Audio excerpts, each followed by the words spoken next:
감사합니다. 네. 오늘은 최초의 부흥 오순절 성령 강림 역사를 우리가 성경적으로 교회사적으로 한번 조명을 같이 해봤으면 좋겠습니다.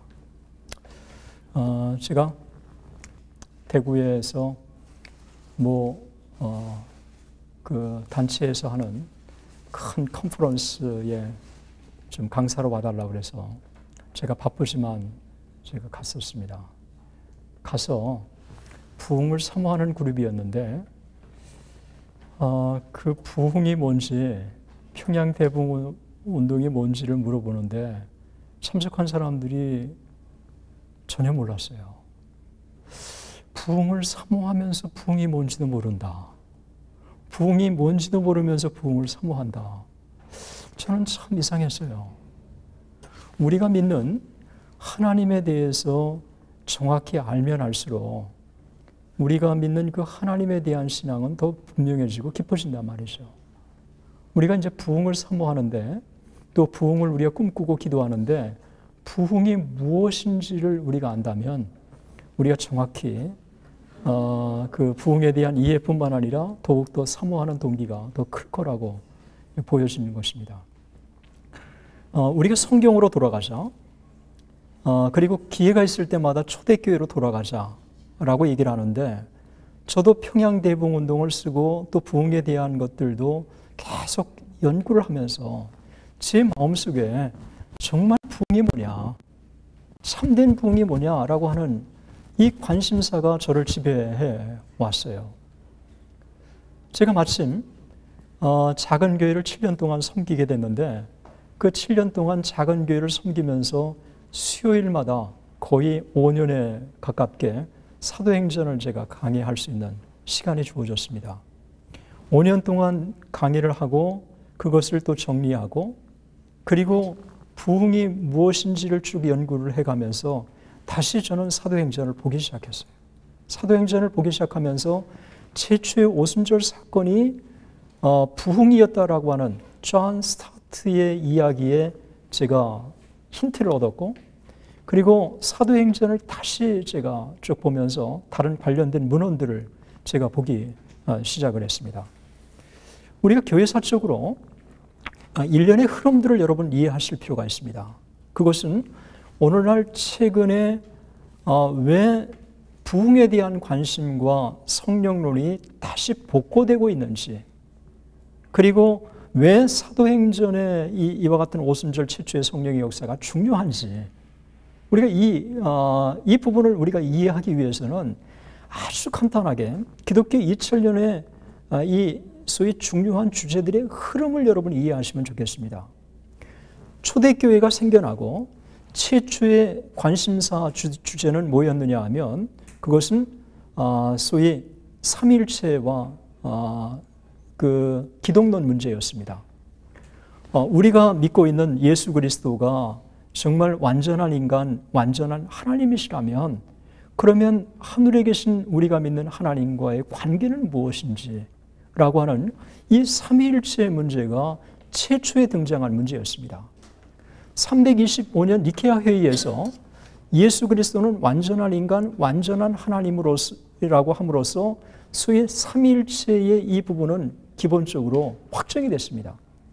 381년 콘스탄티노플 회의 이후 431년 에베소 회의, 451년 칼케돈 회의까지 중요한 주제가 뭐였느냐 하면 그것은 기독론이었어요. 예수 그리스도가 완전한 하나님이고 완전한 인간이라고 한다면 예수 그리스도의 한 인격 안에 신성과 인성이 어떤 관계로 그러면 연합되어 있는가, 이 주제였어요.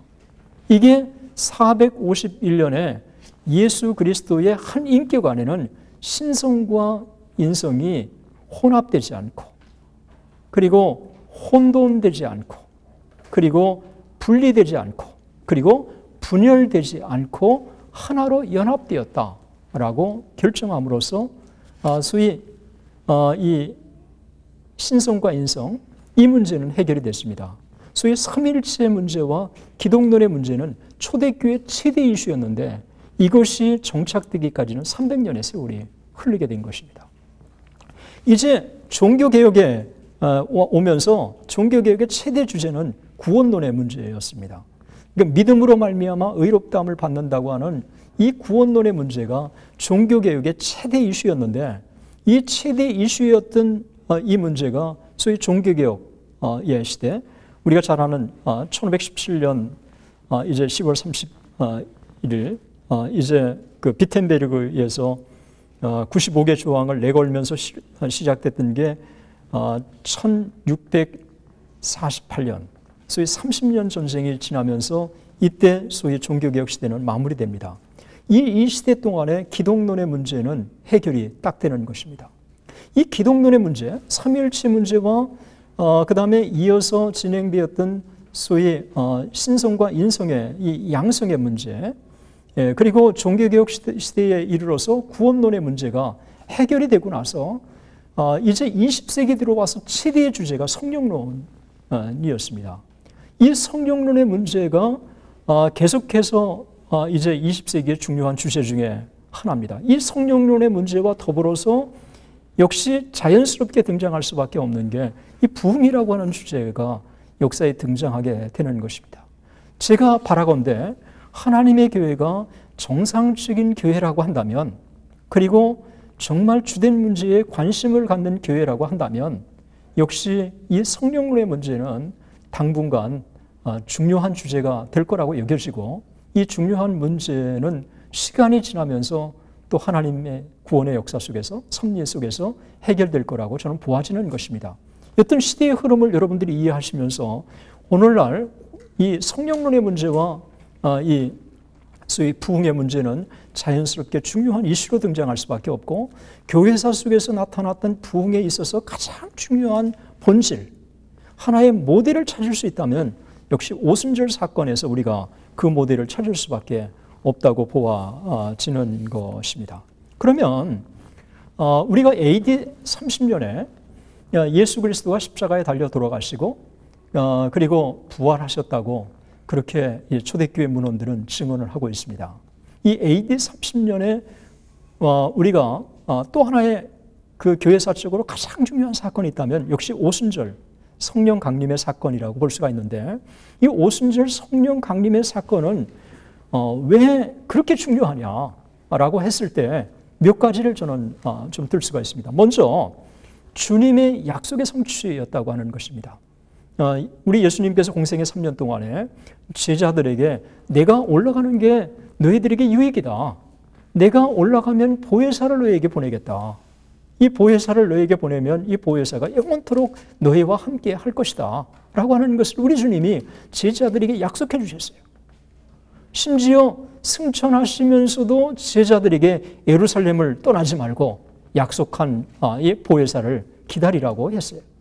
그래서 이 마가의 다락방에 이 오순절 사건이 왜 그렇게 중요하냐고 했을 때 그것은 역시 주님의 약속의 성취였다고 하는 이 부분을 우리가 뺄 수가 없습니다. 그 약속의 성취로 말미암아 새 시대가 도래하고 신약의 교회가 시작됐고 새로운 은혜의 시대가 도래됐고, 이 약속의 성취는 또 다른 약속의 성취의 필요성을 낳게 되고, 이러면서 소위 교회가 지향해야 될 것이 무엇인가를 선명하게 우리에게 보여준 것입니다.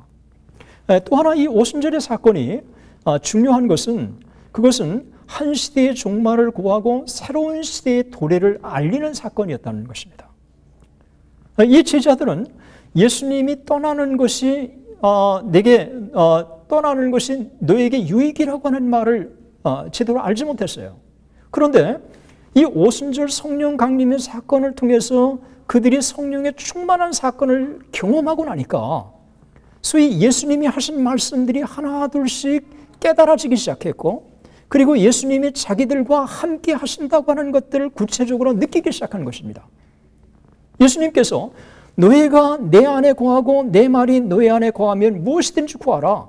소위 예수님이 우리 안에 거하시는 것이나 예수님의 말씀이 우리 안에 거하시는 것이나 동격이라고 하신 말씀의 의미를 이 제자들은 제대로 깨닫지 못했는데 이 성령의 강림을 통해서 예수님의 약속이 성취됨으로 약속의 말씀을 붙들고 신앙생활하는 것이 얼마나 중요한가를 이들이 깨닫기 시작한 거예요. 그래서 이 소위 한 시대가 종말을 구하고 새로운 시대가 도래됐다고 하는 이런 의미가 소위 오순절 마가다락방의 사건 속에서 우리가 찾을 수 있는 한 중요한 의미라고 볼 수 있습니다. 또 하나의 사건은 이 오순절 마가의 다락방을 통해서 이 사건이 교회사 쪽으로 초대교회에서 주는 중요한 의미 중에 또 하나는 이 부흥을 경험한 오순절의 성령 강림을 경험한 이 제자들의 시각이 관심사가 달라졌다는 것입니다. 예수님이 승천하실 때까지 예루살렘을 회복하심이 이때니까 라고 물어볼 정도로 이 제자들은 소위 세상적인 나라의 회복, 이게 주된 관심이었어요. 이때 예수님께서 때와 기한은 너희가 할 바니요 오직 아버지의 고난이라고 하면서 너희는 그날과 그때를 오히려 기다리라 라고 하는 그런 도전을 주셨단 말이죠. 그래서 이 제자들이 예수님의 약속의 말씀을 붙들고 실제로 하나님 앞에 기도했고 그 약속의 그 예수님 말씀대로 성령의 충만을 받고 나니까 그들의 관심사가 바뀌어지기 시작하는 거예요. 그래서 그 대표적인 게 우리가 잘 아는 베드로 아닙니까? 우리가 사람의 말을 듣는 게 옳으냐 하나님의 말을 듣는 게 옳으냐라고 하는 소위 하나님 앞에 서 있는 것의 이 담대함이 이 제자들에게 있기 시작한 거예요. 세상의 가치를 추구하는 그들이 보이지 않는 영적인 가치를 추구하는 그리고 부활의 신앙을 사모하는 그리고 그의 나라와 그의 의를 구하는 이런 것들로 제자들이 이 시각이 바뀌어지기 시작한 것입니다. 이런 이 관심사의 변화가 부흥을 경험하는 사람들마다 있어진 거예요. 그러니까 초대교회의 이 제자들의 이 변화뿐만 아니라 기독교 역사 속에서 부흥을 경험하는 많은 사람들이 똑같은 이 변화가 그들에게 있다고 하는 것입니다. 이 오순절의 사건이 네 번째로 우리에게 주는 하나의 교훈과 의미가 있다면 그것은 교회 부흥의 성격을 알려준다는 데 있다는 것입니다. 이 오순절의 사건이 최초의 소위 종교 부흥이었다. 교회 부흥이었다라고 하는 이 부분에 대해서는 이 교회사가들이나 성경학자들이 대부분 이제는 인정을 하고 있는 것입니다. 이 120문도가 은혜를 경험하고 나서 소위 3,000명으로 교인들이 불어났단 말이죠. 25배가 성장한 것입니다. 소위 부흥운동에서 일어나는 교회 성장뿐만 아니라 소위 이 외적인 이 변화뿐만 아니라 이 내적인 내면의 변화 이런 것들이 부흥운동에 있어서 그대로 오순절 사건 속에서는 등장하게 된 것입니다.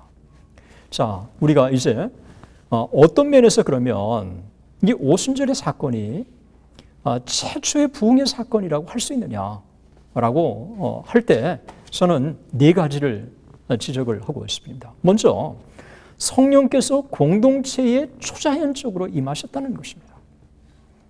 그래서 우리가 부흥을 얘기할 때 성령의 역사라고 얘기하는데 이 성령의 역사가 공동체 가운데 초자연적으로 임하셨다고 하는 이 부분은 사도행전 마가의 다락방의 이 오순절의 사건 속에서 선명하게 우리에게 보여주고 있습니다. 두 번째로는 죄에 대한 깊은 영적인 각성이 일어났다는 것입니다. 세 번째로는 그날 3,000명이 회심했다고 하는 사실입니다. 네 번째로 하나님에 대한 경외함이 널리 퍼지기 시작한 거예요. 소위 부흥운동이 일어났을 때 전형적으로 나타나는 이 부흥운동의 이 표식들이 확연하게 이 오순절 마가 다락방 속에서 일어났다고 우리가 볼 수가 있는 것입니다. 이 최초의 부흥, 이 오순절 성령 강림의 이 사건이 임했던 이 예루살렘, 예루살렘에 가보면 참 그 지역에는 이슬람의 사원이 동시에 있습니다. 그래서 소위 이스마엘의 후예든 소위 아랍 자손들도 이 예루살렘을 성지로 여기고 있습니다. 그래서 이 예루살렘을 두고 기독교와 유대교 그리고 또 이슬람들이 얼마나 첨예하게 치열한 이 영토 전쟁을 벌이고 있는가를 피부로 느낄 수가 있습니다.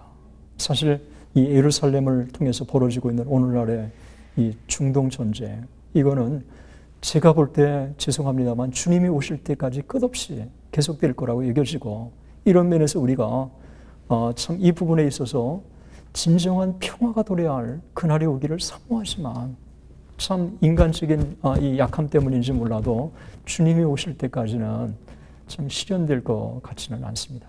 여튼 그것은 우리들에게 있어서 하나의 중요한 기도 제목이라고 볼 수가 있습니다. 여러분, 이 예루살렘이라고 하는 이 지역을 가서 보면 감람산에서 쫙 내려다 보이지 않습니까?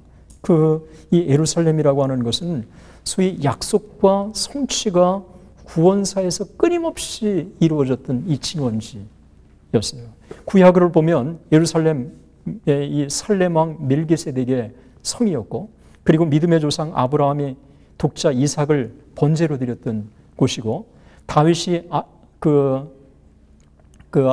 아라우나 타작 마당에 단을 쌓고 용서의 은총을 받았던 곳이고, 그리고 솔로몬이 성전을 짓고 지속적으로 6월절에 이 어린 양을 하나님께 드렸던 이 역사의 현장, 그것이 바로 이 예루살렘이었습니다. 가서 보면 이 약속과 이 성취가 끊임없이 일어났던 이 구원의 진원지, 그게 예루살렘이었어요. 그러니까 예루살렘이 왜 많은 사람들이, 왜 많은 국가들이 이 중동에서 이 예루살렘을 두고 치열한 전투를 벌이는가를 우리는 알 수가 있는 것입니다. 제가 그 예루살렘의 감람산에서 쭉 이렇게 걸을 때 참 이 성경의 여러 말씀들이 제 귀에 참 들렸는데, 그 중에 예루살렘을 떠나지 말고 내게 들은 바 약속하신 것을 기다리라고 하는 제자들에게 하신 주님의 말씀이 떠올랐어요.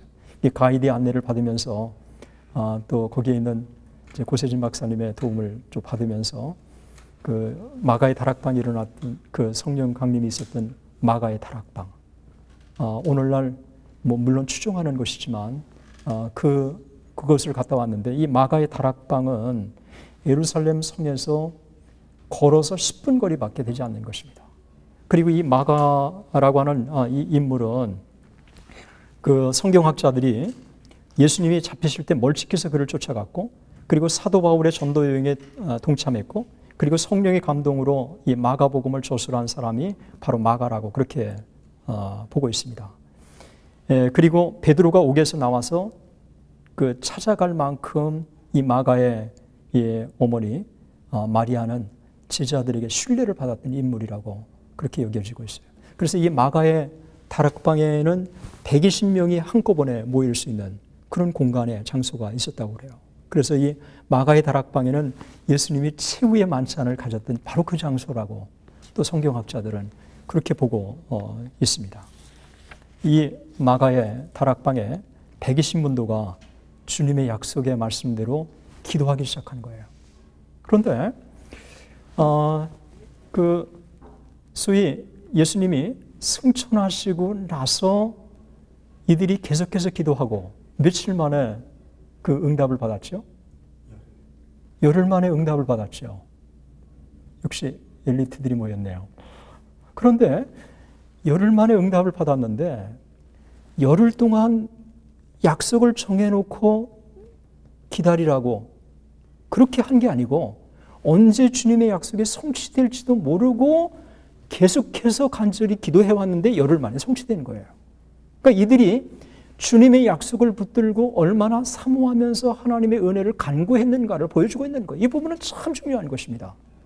많은 사람들이 평양대붕운동이 2007년, 평양대붕운동 100주년이 되는 2007년에 부흥이 임할 것이라고 그렇게 얘기를 하는데, 저 역시도 2007년에 부흥이 임하기를 바라지만 그 부흥은 하나님께서 주권적으로 주시는 거예요. 그러니까 2007년에 임하지 않을 수도 있고, 2006년에 임할 수도 있고, 2007년에 임할 수도 있고, 2008년에 임할 수도 있어요. 우리가 너무 크로노스의 기계적인 것으로 우리가 묶어둘 수는 없어요. 오히려 우리가 바라는 것은 부흥을 사모하며 하나님 앞에 기도하는 거예요. 그리고 반드시 기도하면 하나님께서 그 기도를 응답해 주신다는 거예요. 이 120의 문도가 언제 약속이 성취될 것을 기약받고 기도한 게 아니라 끊임없이 하나님 앞에 그냥 기도한 거예요. 그런데 열흘 만에 하나님이 그 약속을 성취시켜 주신 것입니다. 저는 여기에서 우리에게 주는 교훈이 있다고 믿습니다. 그것이 뭐냐 하면, 하나님이 언제 우리에게 부흥을 주실지, 소위 하나님께서 카이로스 때에 하나님이 부흥을 주실 거라고 믿습니다. 그러나 오늘날 여러 가지 징조를 봤을 때 하나님이 곧 부흥을 주실 것 같은 그런 느낌이에요.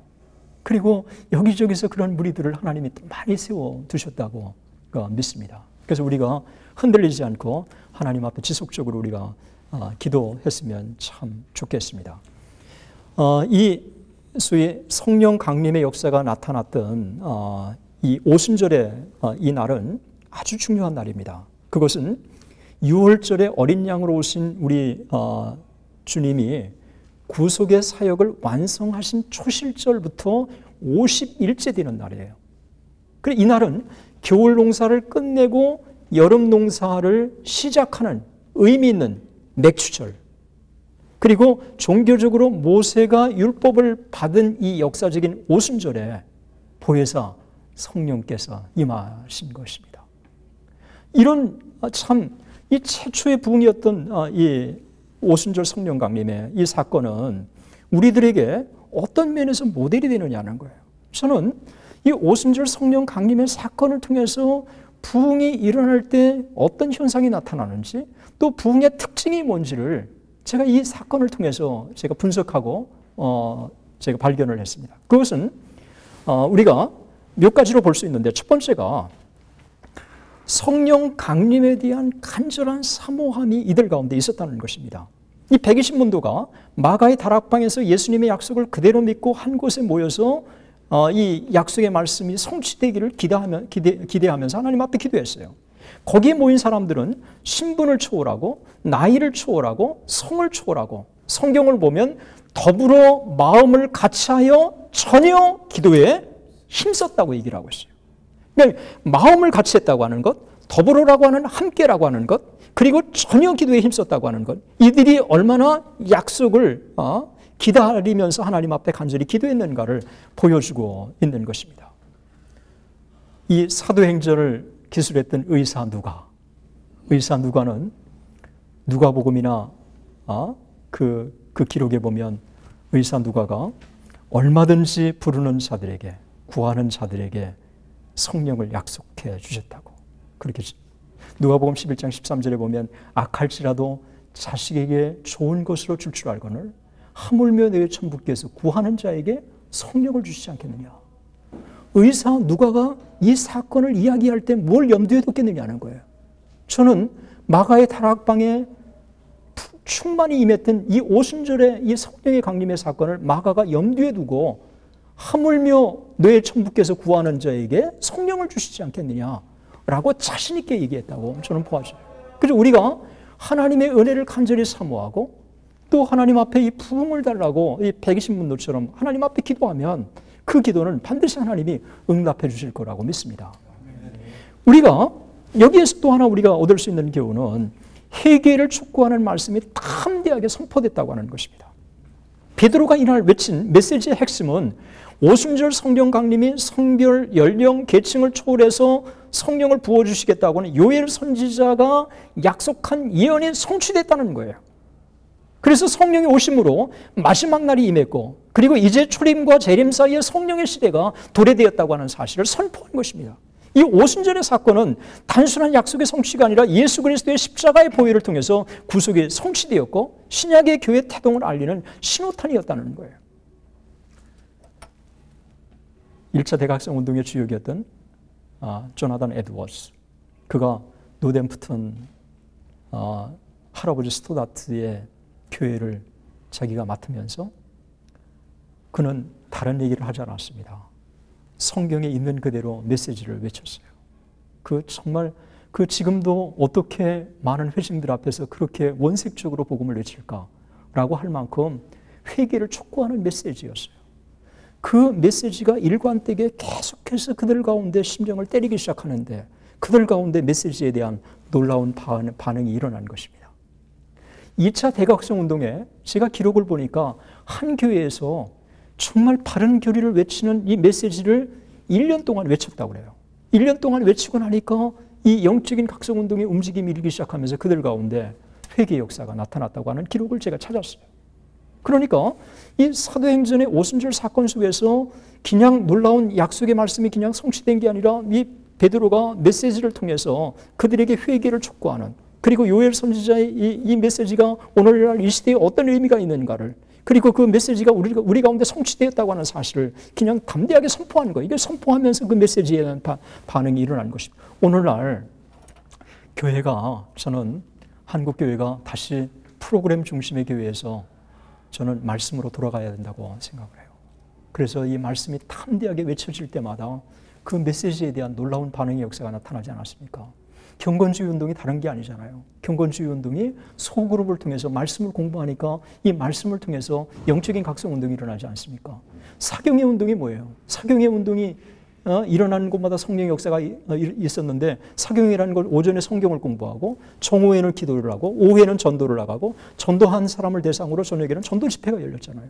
전체 사경의 중심은 말씀이었다는 것입니다. 초대 한국 교회가 선교사들이 썼던 선교 정책 중에 하나가 사경회잖아요. 이 사경회가 1년, 2년, 3년, 10년이 지나면서 한국의 영적인 분위기를 만든 거예요. 이 영적인 분위기가 서북지역을 중심으로 했고, 서북지역 중에서도 평양이 중심이었어요. 그래서 평양에 모이는 이 사경회는 영적 각성이 아주 강하게 일어나니까 목포에서도 쌀을 이고 아기를 업고 그냥 평양까지 걸어서 가면서 사경에 참석하고, 중국에서도 이 사경에 참석하기 위해서 사람들이 모여들기 시작할 거예요. 그러니까 이 말씀이 바르게 선포되고, 그리고 이 말씀이 참 제대로 선포되는 이런 가운데 이 부흥의 역사가 나타났다고 하는 사실을 보여주고 있는데, 이 베드로 이 외침은 그런 면에서 이 영적 각성을 촉구하는 아주 중요한 의미를 지닌다고 볼 수 있습니다. 그러니까 세 번째로는 이 죄에 대한 철저한 회개와 이 영적 각성이 그들 가운데 일어나는 것입니다. 베드로가 그곳에 모인 무리를 향해서 회개를 촉구하고, 그리고 세례를 촉구하고 죄사함을 촉구했습니다. 이런 가운데 거기에 모인 많은 사람들이 마음에 찔려서 뭐라고 그랬습니까? 형제들아, 우리가 어찌할꼬. 그러니까 이 영적인 각성운동이 얼마나 강하게 일어났는가를 보여주고 있어요. 형제들아, 우리가 어찌할꼬. 어찌할꼬. 이럴 때 이 영적인 각성운동이 일어나면서 죄에 대한 아주 깊은 이 각성을 그대로 반영을 해주고 있는 것입니다. 평양 대붕운동이 일어났을 때 한 선교사는 이렇게 증언합니다. 나는 내 생에 다시 보고 싶지 않는 그와 같은 죄에 대한 각성이 그들 가운데 일어났다. 사람이 지을 수 있는 온갖 죄악들이 다 그날 밤 토로되었다. 간음과 간통과 도적질과 미움과 시기와 살인과 이 모든 것들이 그날 다 토로된 거예요. 이 공개적인 성령의 역사, 이 영적인 각성운동이 아주 강하게 일어나게 된 것입니다. 네 번째로 성령의 충만이 무리들 가운데 아주 각 개인에게 임했다는 것입니다. 우리는 여기서 두 가지를 기억해야 될 것입니다. 성령의 강력한 역사가 공동체적으로 임했다는 거예요. 그런데 이 공동체적으로 임했지만 그 공동체에 참여한 개인들이 다 성령의 충만을 동시에 경험한 것입니다. 그래서 부흥운동이 강하게 일어날 때마다 공동체 가운데 성령의 기름 부으심이, outpouring of the Holy Spirit, 성령의 기름 부으심의 이 놀라운 역사가 그들 가운데 일어나게 되고, 거기에 참여한 한 사람 한 사람들이 또 성령의 충만을 경험하게 된 것입니다.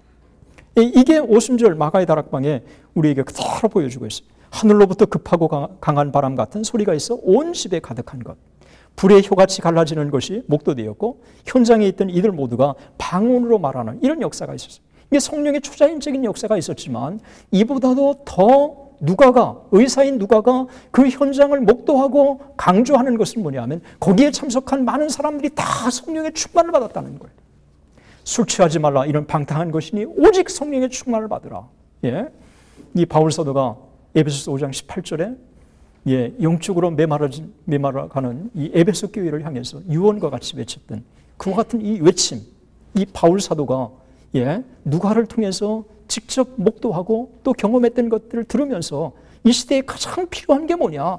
역시 그것은 성령 충만이라고 느꼈기 때문에 바울이 우리들에게 그와 같은 도전을 주었을 것이라고 보아지는 것입니다.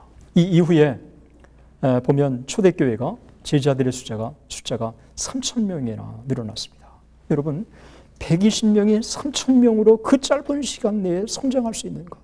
오늘날 많은 교회 목회자들이 수단과 방법을 가리지 않고 다 그런 건 아니지만 교회를 성장시키려고 하고 있어요. 오늘날 교회를 그렇게 성장시키려고 하지만 교회가 성장되지 않는 것입니다. 그런데 부흥이 임하면 성령께서 기름 부으시는 역사가 있기 때문에 교회가 그냥 성장하는 거예요. 그러니까 이 시대에 정말 교회 부흥을 꿈꾸는 사람이 먼저 해야 될 게 뭐냐라고 얘기했을 때 역시 우리가 부흥을 하나님 앞에 달라고 기도하는 것이 가장 시급한 과제라고 느껴지지 않을 수가 없는 것입니다. 그리고 해외 선교가 이루어지게 되고 정말 많은 사람들이 은혜를 경험하고 나서 예루살렘을 넘어서 유다와 사마리아 땅끝까지 이르러서 복음을 전하는 역사가 나타나고 그리고 무엇보다도 이 공동체의 각성이 결국은 사회 각성으로 이어지는 변화의 역사가 나타나는 것입니다. 그래서 물건을 서로 통용하고 재산을 팔아 각 사람의 필요를 따라 나눠주고 마음을 같이하여 날마다 성전에 모이기를 힘쓰고 떡을 떼고 순전한 마음으로 하나님을 찬양하고 무엇보다도 온 백성에게 칭송을 받는 역사가 나타나게 된 것입니다. 만약에 오순절 성령 강림 이후에 양적인 성장만 있고 삶의 변화가 따르지 않았다면 저는 초대교회의 오순절의 사건은 실패로 끝났을 것입니다. 그런데 개인의 각성으로 각성이 사회 각성으로 이어지기 시작하니까 그들이 삶이 변화되니까 또 나눔의 삶을 실천하기 시작하니까 칭송받는 역사가 나타나기 시작한 거예요. 참된 부흥이 일어날 때마다 그 교회의 변화가 사회 각성으로 이어지기 때문에 교회는 하나님의 영광을 드러내고 또 칭찬을 받는 초대교회 오순절과 같은 역사가 등장한 것입니다. 오늘날 한국교회가 이제 부흥을 경험했으면 좋겠습니다. 그리고 부흥을 경험하게 된다면 사도행전에 나타났던 이와 같은 역사가 나타나기 때문에 다시 사회와 민족을 선도하는 위대한 역사가 나타날 것이라고 믿는 것입니다.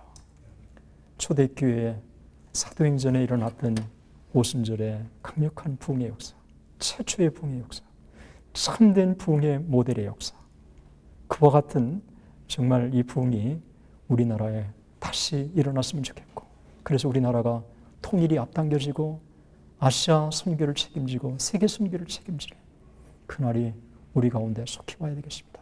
이를 위해서라도 정말 하나님 앞에 부흥을 꿈꾸고 우리 모두가 기도하며 나가야 될 것입니다. 감사합니다.